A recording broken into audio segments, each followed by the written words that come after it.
Have you ever found a squash plant growing in your garden, making squash like you've never seen or planted before? How does this happen? And side note, check out this video to find out if it might be safe to eat. When any plant shows up that you didn't put there on purpose, but you don't hate it, it's a volunteer. But volunteer squash are special because they're often unrecognizable. This is because of how the squash may have been fertilized the year before. Let's suppose that last year you planted some pumpkins. Your pumpkin plant would have made male and female flowers, which often look very similar, except that tiny baby pumpkins form next to the female flowers.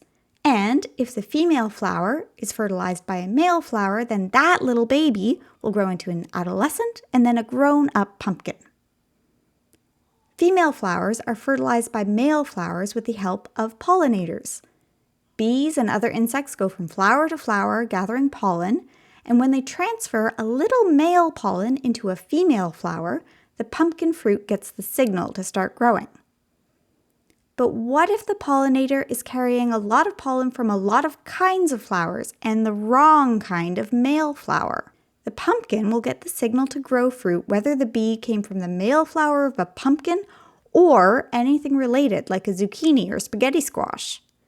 It does have to be of the same family, but not the same species. These are some families that will cross-pollinate within themselves. Last year, your theoretical pumpkin plant made pumpkins regardless of what relative supplied the male pollen. But if the seeds in any of those pumpkins didn't have a pumpkin daddy, then the next generation won't produce the same type of fruit. And this year, any seeds left behind will grow a cross of the mama and daddy squash.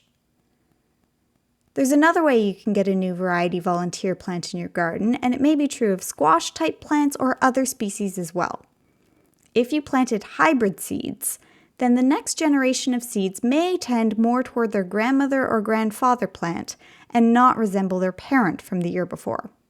Bottom line, if you want to always know what you're planting and what you will harvest, then you should weed out your volunteers, purchase your plants or seeds, or save them from varieties labeled open-pollinated or heirloom, and make sure not to plant things that can cross-pollinate in the same year or the same area. However your garden grows, keep growing as a gardener.